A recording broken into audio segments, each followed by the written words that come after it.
2 লাখ ল'ৰা ছোৱালীয়ে চাকৰি পায় আমাক ভাল লাগিব নে নালাগিব বিনা পইচাত চাকৰি পালে ভাল লাগিব নে নালাগিব যোৱাবাৰ পালে 10,000 টকা এইবাৰ বিজেপিৰ চৰকাৰ হলে সকলোৱে 25,000 টকা লাভ কৰিব হ'ব সকলো মহিলা ভাল লাগিব নে নালাগিব পাক্কা ঠিক আছে এতিয়া আমি 2 লাখ চাকৰি দিম যোনে ৰকটো পাইছো তো বঢ়িয়া ধুনীয়া টি চাৰ্ট পিন্ধি আছে বাহ পুৰা লাল টি চাৰ্ট পিন্ধি আছে ৰক বিয়া বাৰু পাতিলি কি নাই পাতা বিয়া পাতিছ বাচ্চা আছে কি একটা ঠিক আছে স্কুলত পঢ়াবি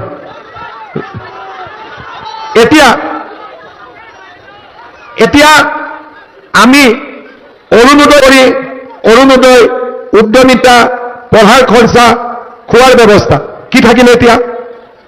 কি থাকি গ'ল যিবিলাকে থাকি গ'ল কি যিবিলাকে ঘৰ পোৱা নাই তেওঁলোকে এবাৰ ঘৰো পাব লাগিব হয়নে নহয় ঘৰ পাব লাগিব নে নালাগিব ঘৰ হৈ গ'ল অৰুণোদয় হৈ গ'ল উদ্যমিতা হৈ গ'ল চাকৰি হৈ গ'ল চাউল দালি তেল নিমখ হৈ গ'ল এতিয়া যিবিলাক ল'ৰা ছোৱালীয়ে চাকৰি নকৰে ব্যৱসায় কৰিব খোজে যোৱাবাৰ আমি 1 লাখ ল'ৰা ছোৱালীক 2 লাখকৈ টকা দিছো CM যে চাকৰি পোৱা নাই 2 লাখ টকা দিছো বেপাৰ কৰ কিমানত দিছো 1 লাখ এইবাৰ আমি কিমানত দিম এইবাৰ আমি 10 লাখ ল'ৰা ছোৱালীক আমি 2 লাখকৈ টকা দিম বেপাৰ কৰিবৰ কাৰণে নতুনকৈ 40 লাখ মহিলাই আজি অৰুণোদয় পাই আছে নতুনকৈ মই আৰু 15 লাখ মহিলাক অৰুণোদয় আঁচনি দিয়াৰ ব্যৱস্থা কৰি এইবাৰ কিমান 10,000 দিলে হ'ব 10,000 দিলে হ'ব এইবাৰ মই আপোনালোকক 25,000 টকাকৈ দিম ভাল লাগিব পাক্কা ভাল লাগিব এইবাৰ আপোনালোকে 10,000 হৈ গ'ল এইবাৰ আপোনালোকক আমি 25,000 টকাকৈ দিয়াৰ ব্যৱস্থা কৰিম মই কি ক'লো যোনে অৰুণোদয় পোৱা নাই সকলোৱে অৰুণোদয় পাব হ'ব আৰু যোনে আগতে 10,000 পাইছে এইবাৰ পুতুং কৰি 25,000 আহি যাব হ'ব 100 টকা দালি চেনি নিমখ দিলো এইবাৰ আমি নতুনকৈ কি লগত লগাই দিম কি লগাই দিম আধা লিটাৰ নে 1 লিটাৰ পুৰা 1 লিটাৰ বাপৰে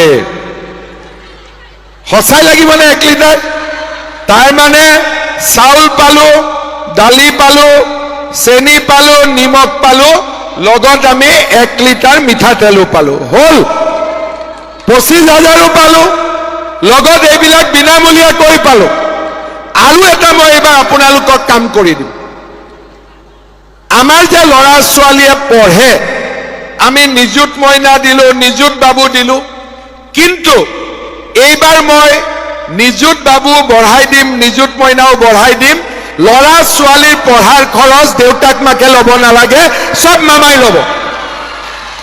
ভাল হ'ব নে বেয়া হ'ব ভাল হ'ব আৰু এটা আমাক কি লাগিব যিসকলে ঘৰ নাই পোৱা তেওঁলোকক এইবাৰ ঘৰ লাগিব মই ঠিক মনত আছে নে নাই মোৰ তাৰ মানে এইবাৰ আমি বিজেপিক ভোট দিম 2 লাখ ল'ৰা ছোৱালীয়ে চাকৰি পাব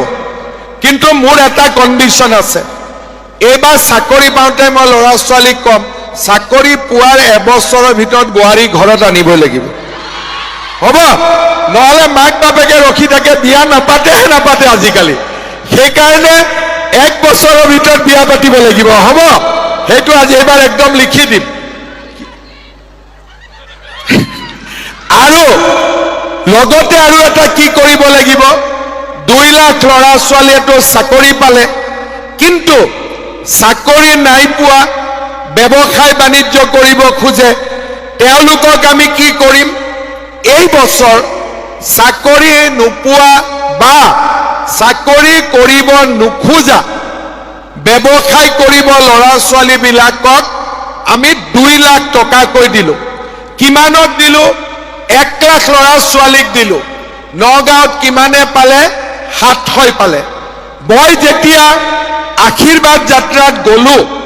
মোক ল'ৰা ছোৱালীবিলাকে ৰখাই কয় যে মামা আপুনি দিয়া টকা দি আমি এখন দোকান পাতিছো কালি মই সৰুপেটাত আছিলো বৰপেটা জিলাৰ বজালী জিলাৰ আশীৰ্বাদ যাত্ৰাত মোক এজনী ছোৱালীয়ে ক'লে যে মামা আপোনাৰ 1 লাখ টকাটো দি মই কাপোৰৰ দোকানখন খুলিছো মনটো ভাল লাগি গ'ল সেইকাৰণে এইবাৰ মই কি ডিসিশন লৈছো যোৱাবাৰ 1 লাখ ল'ৰাক 2 লাখ টকাকৈ দিছিলো এইবাৰ 10 লাখ ল'ৰা ছোৱালীক আমি 2 লাখ টকা দিম কিমানত দিম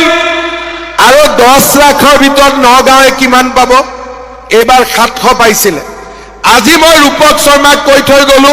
লিষ্ট বনাওক অহাবাৰ আমি নগাঁৱৰ 10,000 ল'ৰা ছোৱালীক আমি 2 লাখ টকা দিম কিমানত দিম 10,000 ল'ৰা ছোৱালীক আমি 2 লাখ টকাকৈ দিম ঘূৰাই দিব নালাগে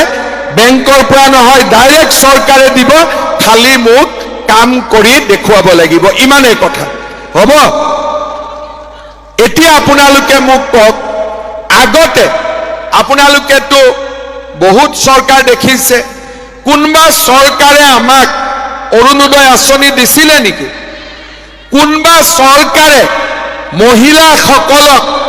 ইমান সন্মান দেখুৱাই 10,000 টকাকৈ দিছিলে নেকি কোনোবা চৰকাৰে আগতে 1 টকাও ঘোষ নোলোৱাকৈ 1,65,000 ল'ৰা ছোৱালীক চাকৰি দিছিলে নেকি কোনোবা চৰকাৰে আগতে 100 টকা দালি তেল চেনি দালি নিমখ চেনি দিছিলে নেকি কোনোবা চৰকাৰে আগতে বিনা পইচাত চাউল দিছিলে নেকি কোনোবা চৰকাৰে আগতে আমাৰ স্বাস্থ্যৰ কাৰণে আয়ুষ্মান ভাৰত দিছিলে নেকি কোনোবা চৰকাৰে আগতে আমাক কৃষক সন্মান নিধি দিছিলে নেকি কোনেওতো দিয়া নাছিলে কোনে দিলে এতিয়া কোনে দিলে তেতিয়ালে আমি কি কৰিব লাগিব 9 তাৰিখে আকৌ কাক ভোট দিব লাগিব 9 তাৰিখে কাক ভোট দিব লাগিব এতিয়া আপোনালোকে মোক কওক নগাঁৱত আগতে দুৰ্লভ চমুৱা এমএলএ আছিল আৰু এতিয়া ৰূপক শৰ্মা এমএলএ ৰূপক শৰ্মাই যিমান নগাঁৱৰ কাৰণে কাম কৰিলে তাৰ 10% তো কংগ্ৰেছৰ দিনত হৈছিলে নেকি একদম মনৰ পৰা কক হৈছিলে নেকি মইতো নিজে দেখিছো ইমান ডাঙৰ বৰদুৱা ক্ষেত্ৰ ভূপেন হাজৰিকা সমন্বয় ক্ষেত্ৰ আমাৰ নগাঁৱত ৰিভাৰ ফ্ৰণ্ট ৰাস্তা ঘাট স্কুল কলেজ যিমান কাম নগাঁৱত হৈছে আগতে কংগ্ৰেছে কৰিব পাৰিছিলে নেকি কংগ্ৰেছে ৰূপক শৰ্মাই যিমান কাম কৰিলে আগতে কংগ্ৰেছে কৰিব পাৰিছিলে নেকি আমি কাক ভোট দিব লাগিব ৰূপক শৰ্মাক দিব লাগিব দিম নে নিদিম